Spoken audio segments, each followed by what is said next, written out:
만약에 가능하시다면 여러분들 우리 자매교회인 프로비던스 처치에 방문하셔서 오후에 드리는 예배를 드리시기 바랍니다. 가능하다면 주기적으로 그리고 regularly attend 하시기를 바랍니다. 그리고 이번 주는 특별히 우리 에디가 설교를 전할 것입니다. 함께 가셔서 또 이렇게 encourage 해주시면 감사하겠습니다. 그리고 이번 주 금요일, 토요일은 브라질 컨퍼런스가 있습니다. 여러분 가능하시다면 함께 참여하셔서 같이 함께 교제하시고 또 부활절을 기리는 시간을 함께 하시길 바랍니다. 이제 오늘 주의 말씀을 시작하겠습니다. 십자가 위에서 예수님께서 하신 7마디 말씀들을 마태와 마가가 1마디를 그리고 누가와 요한이 각기 3마디씩의 말씀을 그들의 복음서에 기록하였습니다. 우리는 누가복음 1장 2절 말씀을 보면 누가가 그 사건을 직접 목격했던 사람들로부터 추가적인 정보를 제공받았음을 가정할 수 있습니다. 그리고 요한은 자신의 기억을 더듬으며 예수님께서 하신 말씀을 기록했었을 것입니다. 십자가 위에서 하신 7마디의 말씀들은 이러합니다.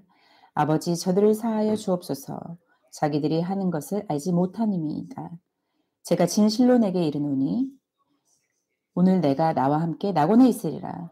여자여 보소서 아들이니이다. 보라 내 어머니라. 4번째 말씀 엘리 엘리 라마 사박다니 하시니 이는 곧 나의 하나님 나의 하나님 어찌하여 나를 버리셨나이까 하는 뜻이라. 5번째는 내가 목마르다. 6번째 다 이루었다. 7번째 아버지 내 영혼을 아버지 손에 부탁하나이다. 아멘. 가상칠언의 순서에 대해 여러 견해들이 있는데요. 오늘은 그 순서에 대해서는 말씀드리려고 하지 않습니다. 다른 복음서 저자들과 같이 요한도 군인들이 예수님의 옷을 취하기 위해 제비를 뽑은 사건을 기록하였습니다.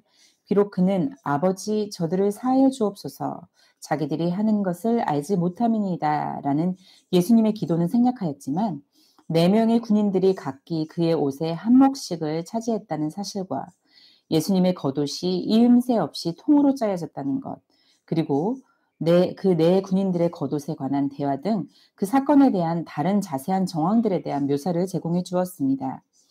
그리고 이어서 요한은 그곳에 여인들이 있었음을, 그리고 예수님께서 그분의 어머니를 요한에게 부탁하였음을 기록하였습니다. 우리가 십자가 위에서 하신 예수님의 마지막 말씀을 들을 때 마지막 말씀들에 대하여 공부할 때 우리는 십자가를 생각하지 않을 수 없습니다. 이것은 문자 그대로 죄인을 매달아 죽음에 이르게 하는 형벌입니다. 팔이 매달려진 몸의 무게로 인해 가슴에 즉각적인 통증이 생기게 되고 흉부 근육이 마비되어가며 호흡이 극도로 어려워지게 됩니다. 십자가에 못 박힌 사람은 숨을 들이마실 수는 있지만 내쉬는 것에 큰 어려움을 겪게 됩니다. 숨을 내쉬기 위해서 그는 팔과 가슴에 가해진 압박을 풀기 위해 자신의 발을 밀며 다리를 곧게 뻗어야만 했습니다. 그러나 그때 그들의 발에 박힌 못으로 인해 아주 큰 고통을 받게 되며 그 통증으로 인해 숨을 내쉬려던 시도를 멈출 수밖에 없게 됩니다. 보통 그들은 2, 3일 내에 죽음에 이르게 됩니다. 로마 군인들은 그들의 고통의 시간을 줄이고자 할 때에 그들의 다리를 부러뜨리곤 했습니다. 부러진 다리로 인해 다리를 조금도 펼 수 없게 되어 그들은 빠르게 지칠 때여 숨을 멈추게 됩니다. 로마 군인들은 예수님과 함께 십자가에 못 박힌 두 도둑들의 다리를 부러뜨려서 그들의 죽음을 재촉했습니다. 그러나 예수님은 이미 죽으셨기에 그의 다리는 부러뜨리지 않았습니다. 그러므로 성경에 예언된 그분의 뼈가 하나도 꺾이지 아니하리라 한 말씀이 이루어졌습니다.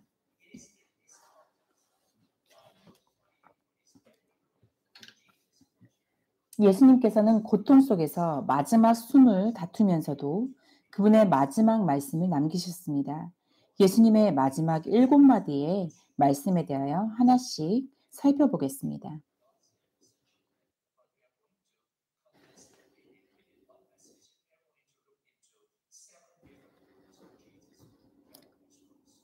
이 7마디의 말씀을 한 설교에 담는 것은 어려운 일이지만 오늘 한번 나눠보겠습니다. 첫 번째 말씀, 아버지 저들을 사하여 주옵소서 자기들이 하는 것을 알지 못함이니이다. 누가복음 23장 34장 말씀. 아멘. 먼저 대다수의 강도들과 범죄자들은 분노와 반항심을 가지고 그들이 십자가에 못 박힐 때에 욕설과 저주를 쏟아냈지만 놀라운 침착함과 설명할 수 없는 사랑이 가득 찬 예수님께서는 아버지께 자신을 고문하는 자들의 용서를 간구하였습니다. 영국의 복음주의자 J.C. 라일은 이 모습을 가장 위대한 희생 제물의 피가 흐르기 시작할 때 가장 위대하신 대제사장님께서 중재를 시작하셨다라고 설명하였습니다. 예수님께서는 그분의 권능으로 그 고문하는 자들을 정죄하실 수도 혹은 멸하실 수도 있으셨습니다. 그러나 예수님은 심판하러 오신 것이 아니라 구원하러 오셨습니다. 예수님은 죄인들을 위해 죽으시기를 원하셨고 그것은 더 많은 힘과 용기가 필요한 일이었습니다. 그들이 주님의 손과 발을 못 박을 동안에 또 그들이 그 후 십자가를 일으켜 세울 때 예수님께서는 아버지 저들을 용서하여 주옵소서 저들이 자기 하는 것을 알지 못하나이다 라고 부르짖으셨습니다. 두 번째로 예수님께서는 아버지 저들을 사여 주옵소서라고 용서를 구하였습니다. 용서는 우리가 하나님께로부터 얻을 수 있는 가장 큰 자비 중 하나입니다. 이토록 크나큰 자비란 곧 죄사함을 말하는 것이고 다윗은 시편 32편 1절에서 2절에 그러한 자비를 얻은 자를 복 있는 자라 부르며 그 복을 흠모하였습니다. 시편 32편 1절에서 2절을 보겠습니다. 허물의 사함을 받고 자신의 죄가 가려진 자는 복이 있도다. 마음에 간사함이 없고 여호와께 정죄를 당하지 아니하는 자는 복이 있도다. 아멘. 세 번째, 주님께서 죄사함을 위해 기도했던 대상은 자신의 십자가에 못 박은 악한 자들이었습니다. 그들은 무고한 피를 흘리게 했을 뿐만 아니라 하나님의 피를 흘리게 한 자들이었습니다. 주님께서 베푸신 가장 큰 자비는 최악의 죄인들을 향한 것이었습니다.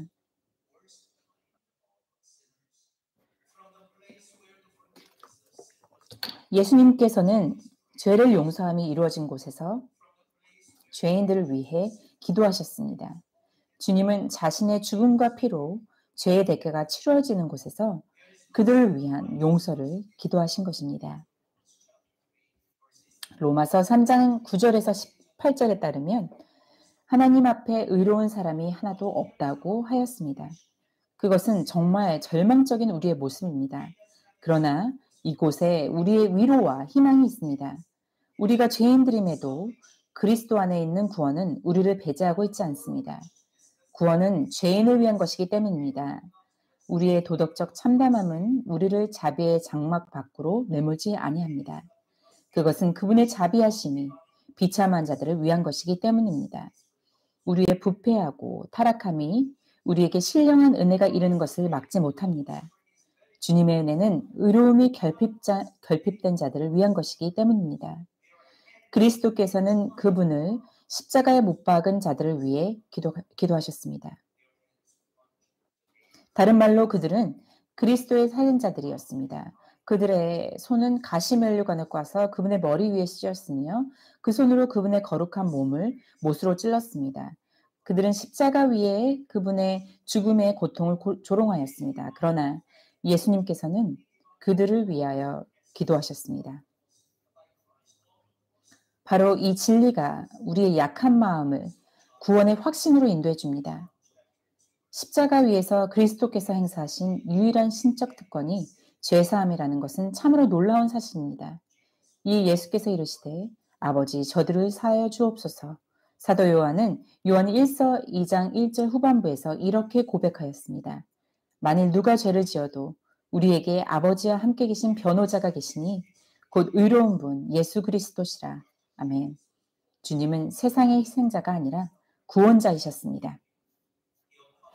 네 번째, 극심한 고통 속에서도 예수님의 마음은 자신이 아니라 다른 이들에게 집중되었습니다. 그리하심으로써 그분은 이사야 선지자의 말한 바를 이루셨습니다. 이사야서 53장 12절 말씀입니다. 그러므로 내가 그에게 존귀한 자와 함께 몫을 받게 하며 강한 자와 함께 탈취한 것을 나누게 하리니 이는 그가 자기 영혼을 버려 사망에 이르게 하며 범죄자 중 하나로 헤아림을 받았음이니라. 그러나 그가 많은 사람의 죄를 담당하며 범죄자를 위하여 기도하였느니라. 아멘. 우리는 예수님께서 누구를 위해 십자가에서 기도하셨는지 묻습니다.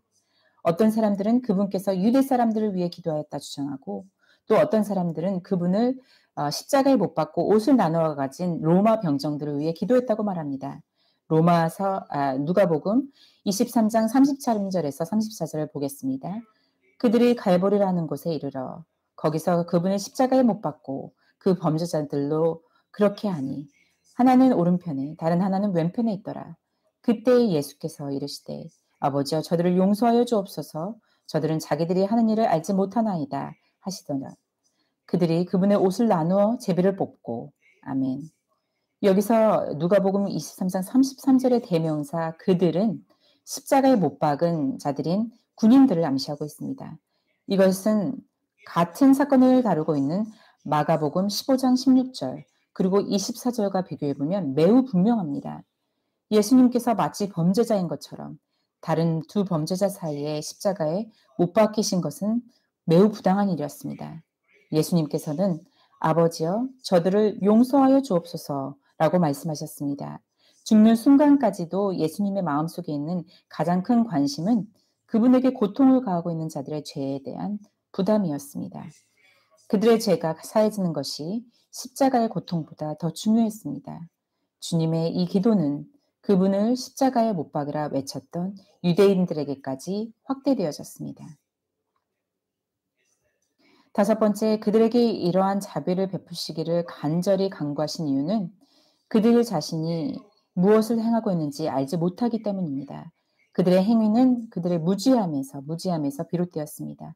만약 그들이 주님이 누구이시며 어떤 분이신지 알았다면 그들은 아마 그분을 십자가에 매다는 대신 자신들을 십자가에 못 박았을 것입니다. 같은 목적으로 사도 바울은 고린도전서 2장 8절에 이렇게 말하였습니다. 이 지혜는 이 세대의 통치자들이 한 사람도 알지 못하였나니 만일 알았더라면 영광의 주를 십자가에 못 박지 아니하였으리라. 아멘. 주님의 기도는 무지한 군중들에게까지 확대되었습니다. 그들 중에는 하나님께서 택하신 자들인 결국 나중에는 자신들이 피 흘리시게 만들었던 주님을 믿는 자들도 있었습니다. 사도행전 3장 17절 말씀입니다. 형제들아 너희가 알지 못하여서 그리하였으며 너희 관리들도 그리한 줄 아노라. 아멘. 그들을 위한 그리스도의 기도가 들렸습니다. 이들 중 많은 이들은 오순절 날에 그리스도께 회심하였습니다. 그리스도의 죽음을 지켜본 로마 백부장은 예수께서 하나님의 아들이심을 고백하였습니다.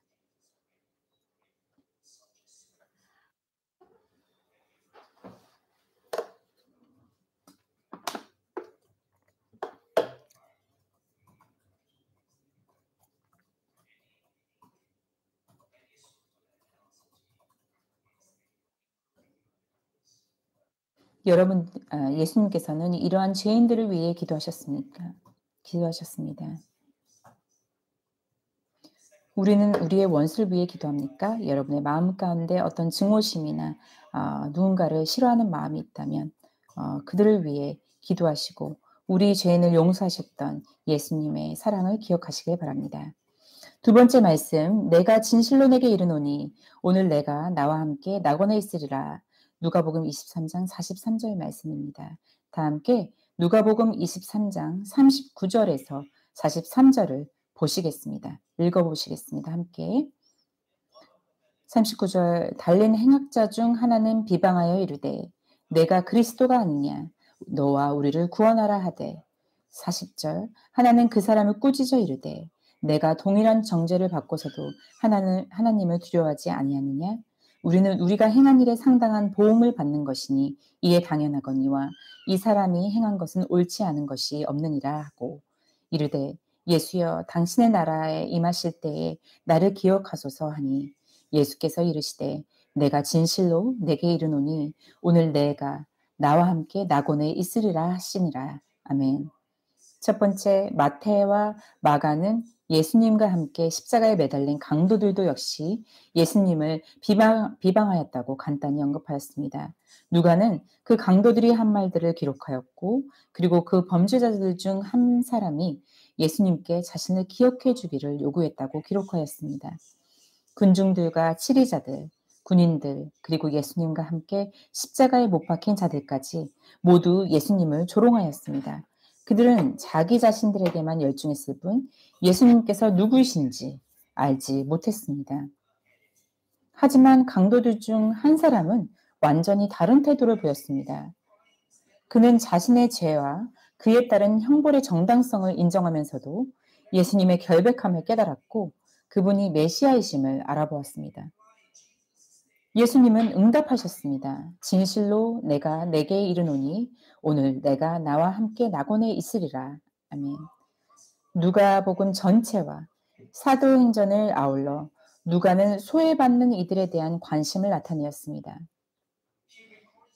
그는 예수님께서 세리인들과 죄인들 그리고 본문에서는 범죄자들에게도 천국 복음을 전해주셨음을 기록하였습니다. 예수님은 십자가에 매달린 한 행악자를 구원하셨습니다. 그는 예수님께서 누구인지를 깨닫고 예수님을 향하여 그의 구세주로 고백하는 믿음을 표현하였습니다. 여기서 우리는 하나님의 은혜가 쏟아져 나오는 것을 볼 수 있습니다. 예수님께서는 십자가에서 죽어가는 한 행악자에게 그의 죄사함과 영원한 구원을 확신시켜 주셨습니다.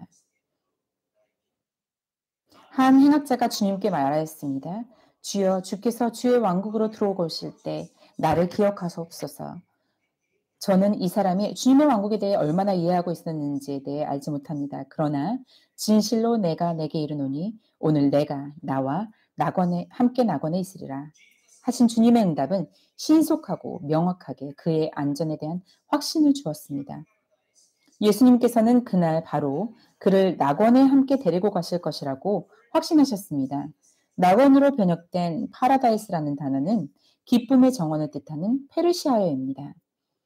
이 단어는 구약의 그리스어 번역본인 70인역 성경에서 에덴 동산을 묘사할 때 사용되었습니다. 또 이 단어는 또 고린도후서 12장 34절과 요한계시록 2장 7절에서 천국을 가리키고 있습니다.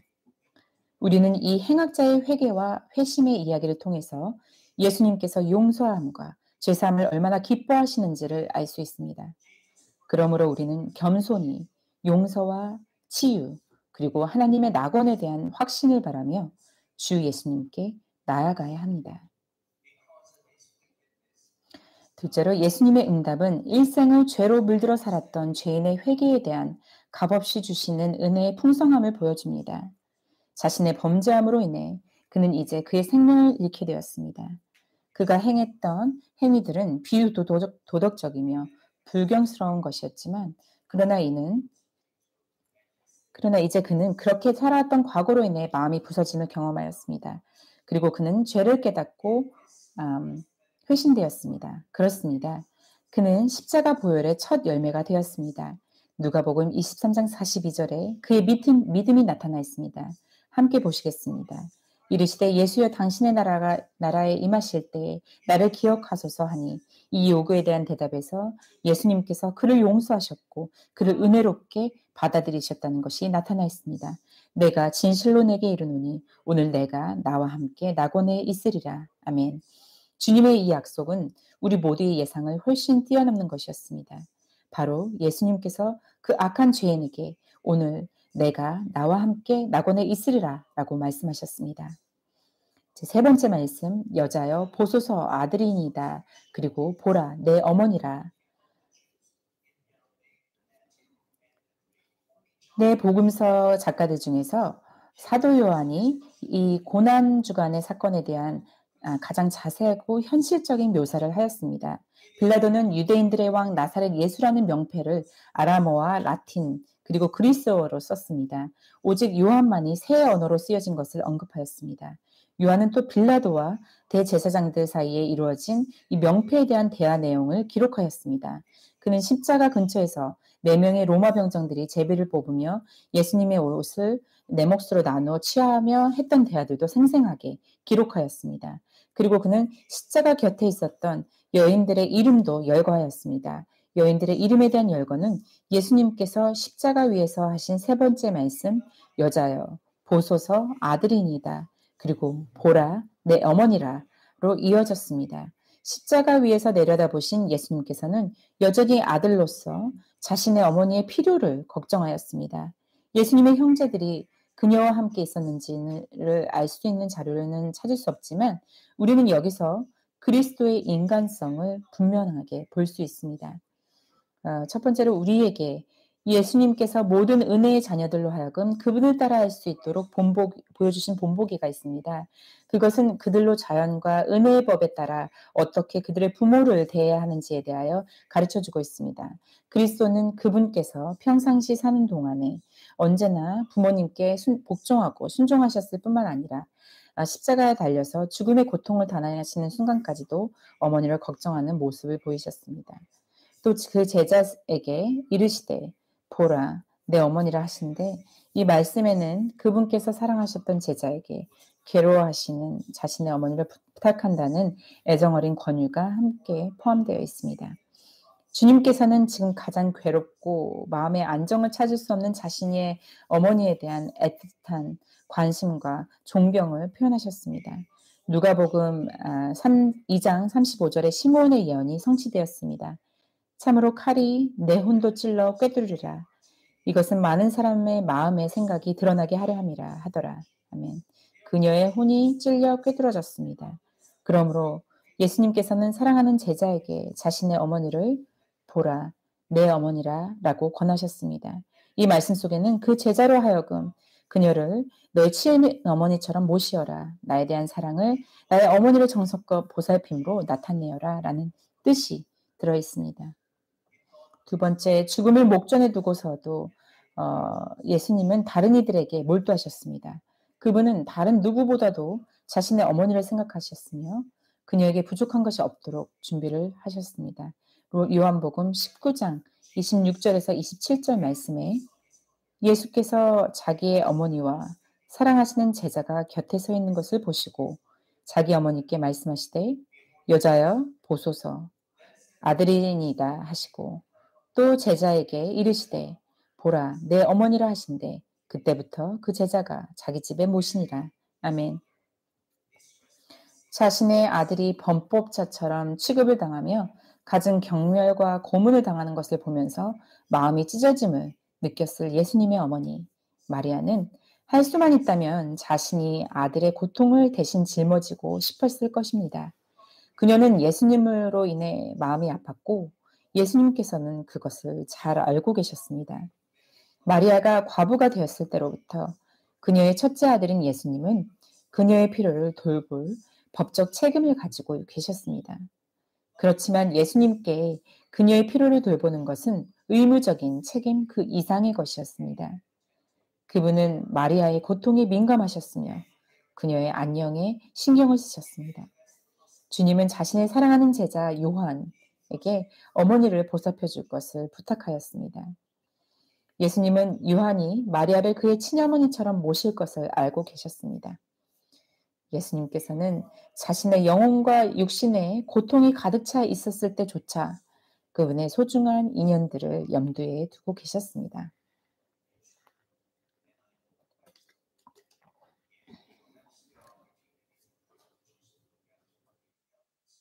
만약 여러분들 또한 여러분의 부모를 돌봐드리고 또 잘 해드릴 수 있는 기회가 아직 있으시다면 이 말씀을 마음에 새기시고 부모를 잘 돌봐주시기 바랍니다.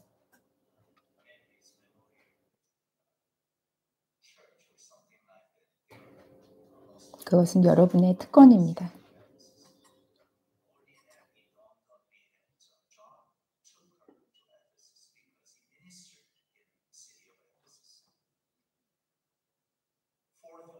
네 번째 말씀, 나의 하나님, 어찌하여 나를 버리셨나이까?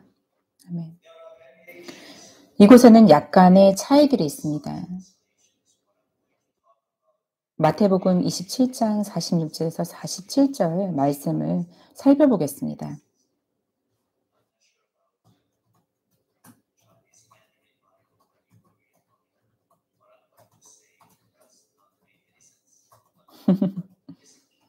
지금 한글 성경에는 이러한 차이가 나타나지 않아서 영어 성경에만 이런 차이가 나타나 있습니다.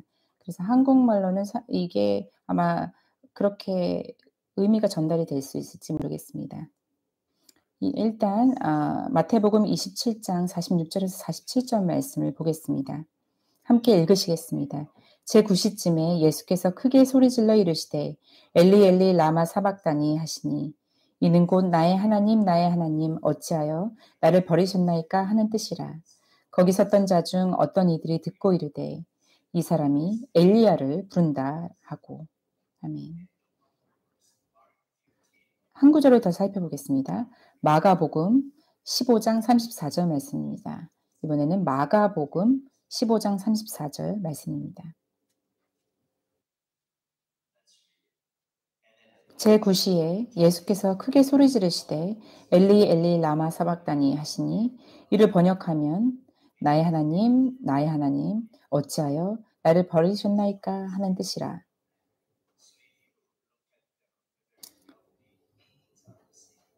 오직 마태와 마가복음에 이 말씀이 기록되었습니다.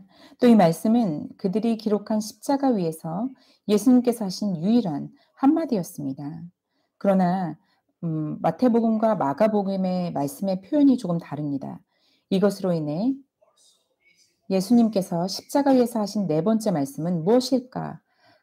무엇이었을까 하는 의문이 생깁니다. 이 차이점은 매우 중요합니다.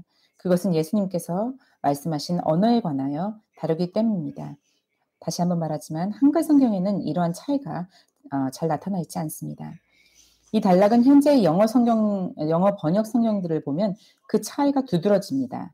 RSV 번역 성경을 보면 마태복음에서는 엘리 엘리 라마 사박다니, 그리고 마가복음은 엘로이 엘로이 라마 사박다니라고 기록되었습니다. 그리고 버클리 번역본에서는 마태복음 모두 엘리 엘리 라마 사박다니라고 기록되어 있습니다. 그리고 뉴 잉글리시 바이블 번역본은 버클리 번역본과 같은데 중간에 라마가 레마로 기록되었습니다. 그리고 NIV 번역본은 마태, 마가복음 모두 엘로이 엘로이 라마 사박다니라고 번역되었습니다.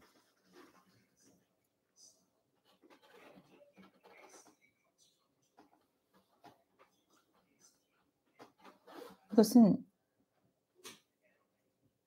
두 가지 다른 단어에서 찾아오는데 하나는 아람어이고 하나는 히브리어입니다.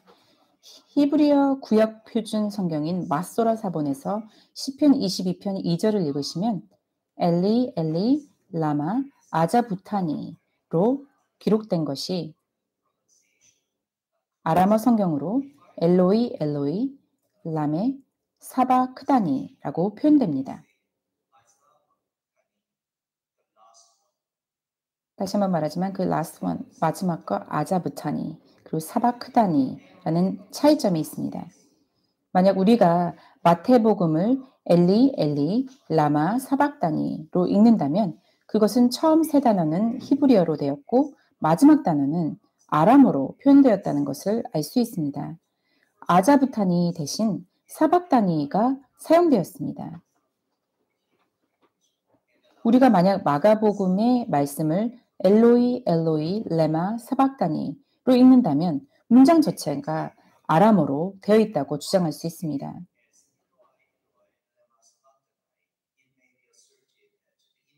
아마도 마태는 시편 22편 1절의 그리스어 번역본을 번역하였던 반면 마가는 몇몇 아람어 발음을 채택하였었던 것으로 보입니다.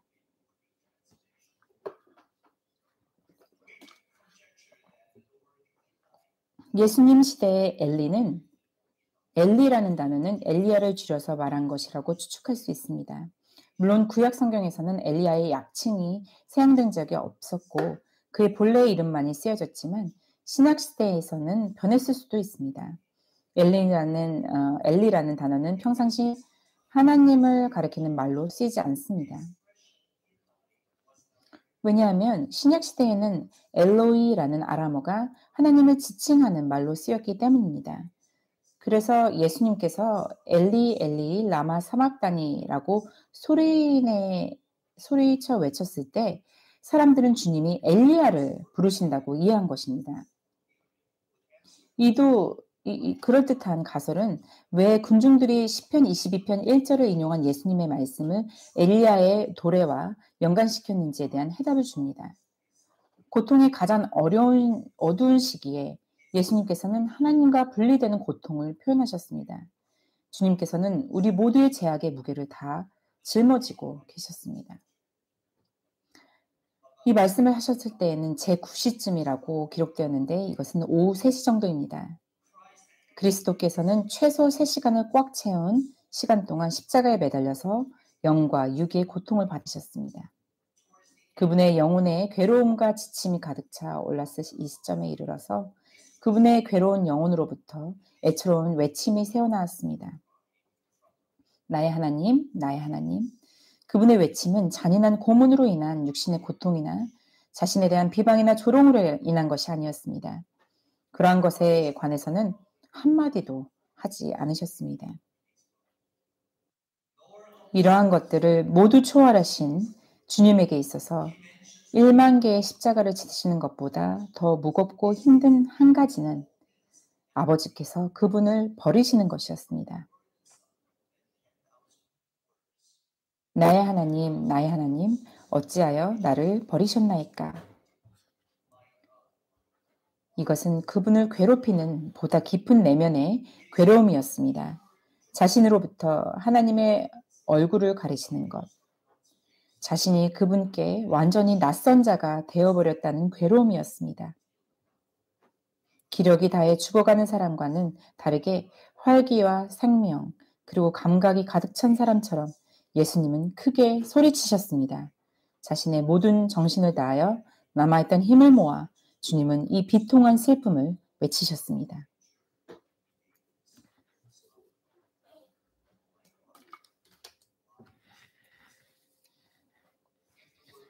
다섯 번째 말씀, 내가 목마르다. 요한은 그의 복음서에서 갈증에 대한 개념을 여러 번 언급하였습니다. 예수님께서 우물가의 사마리아 여인에게 마실 물을 달라 하셨습니다. 요한복음 4장 13절과 14절에서 예수님은 그녀에게 말씀하셨습니다. 예수께서 대답하여 이르시되 이 물을 마시는 자마다 다시 목마르려니와 내가 주는 물을 마시는 자는 영원히 목마르지 아니하리니 내가 주는 물은 그 속에서 영생하도록 솟아나는 샘물이 되리라. 아멘. 그리고 또 예수님께서는 요한복음 6장 35절에서 예수께서 이르시되 나는 생명의 떡이니 내게 오는 자는 결코 줄이지 아니할 터요. 나를 믿는 자는 영원히 목마르지 아니하리라 라고 하셨습니다. 아멘. 그리고 요한복음 7장 37절에서는 성막절의 마지막 날에 예수님께서 성전에서 선포하셨습니다. 명절 끝날 곧 큰 날에 예수께서 서서 외쳐 이르시되 누구든지 목마르거든 내게로 와서 마시라. 아멘. 십자가 위에서 예수님은 내가 큰 고통 가운데 있다라고 하지 않으시고 내가 목마르다라고 하셨습니다. 시편 42편 2절이나 63편 1절을 보시면 시편에서 이 갈증이란 개념을 종종 하나님에 대한 갈망을 표현하기 위해 사용하였음을 찾을 수 있습니다. 요한복음에서 예수님께서 사마리아 여인에게 말씀하실 때에도 같은 개념으로 이야기하셨습니다. 예수님께서는 처음에 그분의 고통을 덜어주기 위해 제공된 식초, 쓸개즙, 그리고 모략이 섞인 포도주를 거절하셨습니다. 그러나 지금 몇 시간이 지난 이곳에서 예수님께서 시편 69편 21절의 메시아에 대한 예언을 이루시는 것을 볼 수 있습니다. 그들이 쓸개를 나의 음식물로 주며 목마를 때에는 초를 마시게 하였사오니. 아멘. 예수님께서는 육체와 영혼 모두에서 갈증을 느끼셨을 것입니다. 주님의 영혼은 그분께서 이제 하시려고 하시는 그 크고 어려운 일을 성취하고 끝마치기를 갈망하고 갈급하셨을 것입니다. 또 예수님의 몸은 이 일을 완수하기 위해 당하셨던 유례없는 고통으로 인해서 갈증을 느끼셨을 것입니다. 심지어 이 갈증은 말씀을 이루시기 위함이었습니다. 요한복음 19장 28절 그 위 예수께서 모든 일이 이미 이루어진 줄 아시고 성경을 응하게 하려 하사 이르시되 내가 목마르다 하시니. 예수님의 목마름은 시편 69편 21절에 이미 예언된 것이었습니다. 그들이 쓸개를 나의 음식물로 주며 목마를 때에는 초를 마시게 하였사오니. 시편 22편 15절 내 힘이 말라 질그릇 조각 같고 내 혀가 입천장에 붙었나이다. 주께서 또 나를 죽음의 진토 속에 두셨나이다. 아멘. 이제 6번째 말씀 다 이루었다에 대해서 나누겠습니다. 요한복음 19장 30절 말씀에 이렇게 말합니다. 예수께서 신 포도주를 받으신 후에 이르시되 다 이루었다 하시고 머리를 숙이니 영혼이 떠나가시니라. 아멘. 요한은 19장 28절에서 이미 6번째 말씀을 언급하였습니다. 그 위에 예수께서 모든 일이 이미 이루어진 줄 아시고 성경을 응하게 하려 하사 이르시되 내가 목마르다 하시니. 아멘. 요한은 예수님의 사역을 테텔레스타이 다 이루었다라는 이 한마디로 요약하였습니다. 예수님은 자신의 십자가의 고통에는 그 이유가 있음을 아셨습니다. 앞서 예수님께서 요한복음 10장 18절에서 자신의 삶에 관해 이렇게 말씀하셨습니다. 이를 내게서 빼앗는 자가 있는 것이 아니라 내가 스스로 버리노라. 나는 버릴 권세도 있고 다시 얻을 권세도 있으니 이 계명은 내 아버지에게서 받았노라 하시니라. 아멘.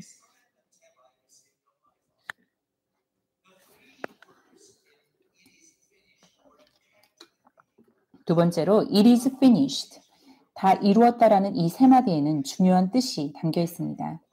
그리스도의 지상의 삶뿐만 아니라 그리스도의 고난과 죽음, 죄값의 지불, 세상의 구원은 물론 예수님이 이 땅에 오신 바로 그 이유와 목적이 다 이루어진 것입니다. 그리스도의 마지막 순종하심은 이로써 완성되었습니다. 말씀들이 성취되었습니다.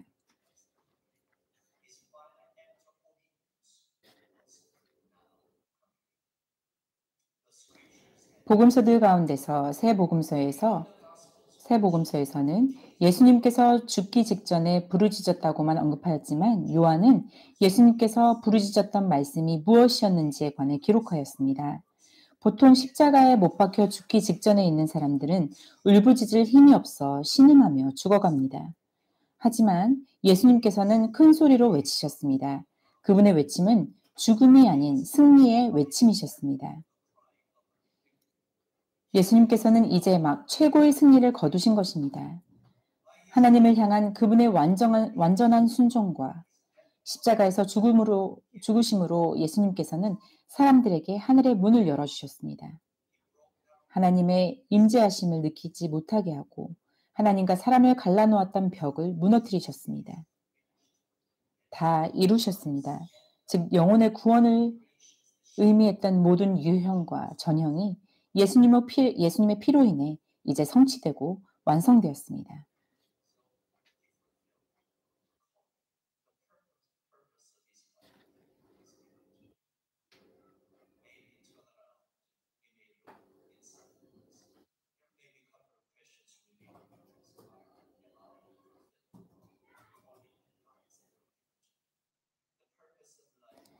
예수님께서는 하나님께서 이 땅으로 부르시고 계획하셨던 모든 것을 성취하고 완성하셨습니다. 그리고 완전한 순종을 보이셨습니다. 이제 우리 자신에게 묻습니다. 우리 자신은 하나님께서 부르신 그 뜻과 그 계획을 성취시키고 완성하고 있습니까? 이제 7번째 말씀, 아버지, 내 영혼을 아버지 손에 부탁하나이다. 누가복음 23장 46절 말씀을 보겠습니다. 예수께서 큰 소리로 불러 이르시되 아버지 내 영혼을 아버지 손에 부탁하나이다 하고 이 말씀을 하신 후 숨지시니라. 아멘. 첫째로 누가는 예수께서 아버지를 향해 하셨던 두 가지 말씀을 기록했습니다. 반면에 마태복음과 마가복음에서는 내 하나님이여 내 하나님이여 어찌하여 나를 버리셨나이까 라는 예수님의 시편 22편 1절 말씀의 인용을 기록하였습니다. 누가는 예수님께서 하나님을 아버지라 부르시는 것을 기록하였습니다. 더욱이 십자가 위에서 처음으로 하신 말씀의 첫 번째 단어가 아버지였습니다. 그리고 십자가 위에서의 마지막 말씀의 첫 단어 역시 아버지였습니다. 누가복음 23장 46절을 보겠습니다. 예수께서 큰 소리로 불러 이르시되 아버지 내 영혼을 아버지 손에 부탁하나이다 하고 이 말씀을 하신 후 숨지시니라. 아멘. 두 번째로 이 말씀은 시편 31편 5절을 인용한 말씀으로서 유대교 사회에서는 저녁 기도로 쓰이는 기절입니다. 따라서 이 말씀 또한 성경의 말씀에 성취된 것입니다. 누가는 예수님의 삶을 처음부터 끝까지 기록하였습니다. 누가는 예수님의 탄생에 관한 이야기로서 복음서를 시작합니다. 누가는 예수님께서 십자가에서 하신 마지막 말씀을 기록하였습니다. 예수님께서는 시편 31편 5절의 말씀으로 아버지께 말씀하셨습니다. 여기서 우리는 하나님을 향한 예수님의 완전한 신뢰를 볼 수 있습니다. 예수님을 매일매일을 살아오셨던 그 방식 그대로 죽음을 맞이하셨습니다. 예수님께서는 자신의 삶을 완전한 희생물로 드리고 자신을 하나님 손에 맡기셨습니다. 예수님의 이 마지막 말씀은 유대인 어머니들이 자녀들에게 잠들기 전에 하는 기도로 가르치는 것입니다. 이 기도문은 하나님을 완전히 신뢰하는 신뢰의 표현입니다. 그것은 다윗 왕이 하나님께서 자신을 도우실 것임을 확신하여 주 하나님 손에 자신의 삶을 맡긴 시편에서 바로 나온 것입니다. 예수님은 죽으심으로 자신을 아버지의 품에 던지셨습니다. 사실 예수님은 고난을 겪은 후에는 아버지께서 자신을 죽음에서 건져 올리시고 높이 세워주실 것을 알고 계셨습니다. 예수님께서 그분의 제자들에게 다가올 고난에 대해 말씀하실 때 항상 그 뒤에 올 영광 또한 말씀하셨습니다. 바로 그 영광에 대한 소망으로 예수님께서는 고통을 끝까지 인내하실 수 있는 힘을 얻으셨습니다. 히브리서 12장 12절 그러므로 피곤한 손과 연약한 무릎을 일으켜 세우고 아멘. 이제 결론을 맺겠습니다. 예수님께서 자신의 어머니와 요셉에게 말씀하신 것에 대한 첫 기록은 어찌하여 나를 찾으셨나이까? 내가 반드시 내 아버지의 일을 해야 함을 알지 못하셨나이까? 였습니다.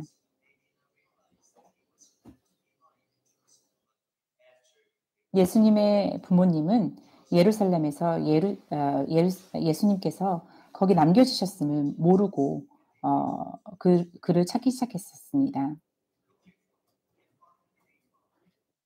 그래서 마침내 마리아와 요셉이 예수님을 찾았을 때 예수님께서는 마리아와 요셉에게 이렇게 말합니다. 어찌하여 나를 찾으셨나이까? 내가 반드시 내 아버지의 일을 해야 함을 알지 못하셨나이까? 였습니다. 그게 그분의 첫 번째 말씀이셨습니다. 이제 성령의 도우심으로 우리는 예수님께서 숨을 거두시기 직전의 마지막 말씀들에 관하여 알아보았습니다. 예수님께서 말씀하신 마지막 7마디 말씀은 이전에 주님께서 말씀하신 내 아버지의 일을 요약한 것입니다. 예수님께서 다 이루었다라고 말씀하셨는데 이 구절은 내가 반드시 내 아버지의 일을 해야 함을 알지 못하셨나이까? 라는 구절과 연관해서 봐야 합니다. 예수님의 지상 사역은 모두 끝났습니다. 예수님께서는 예수님의 평생에 그 사역을 감당하시고 이제 그분의 생애를 마감하시면서 맡겨진 모든 일들을 다 이루셨고 이제 남겨진 일이 없기에 예수님께서는 하나님 아버지께 저에게 맡기신 모든 일을 다 마치었습니다. 라고 말씀하실 수 있으셨습니다.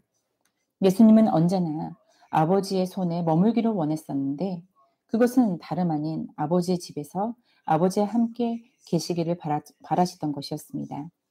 그리고 이제 예수님은 거룩한 믿음으로 자신의 영을 아버지의 손에 맡기시고 아버지께로 돌아가 그분과 그분의 집에서 영원히 거하시기 위해 떠나시는 것입니다.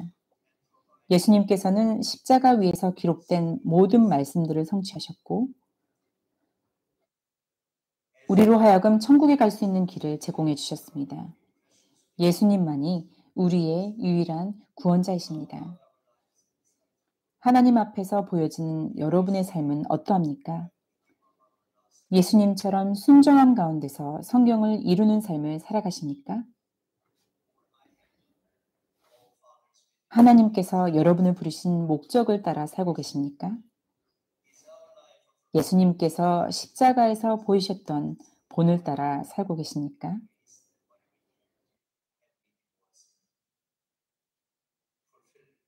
여러분은 사람들을 사랑하며 용서하십니까?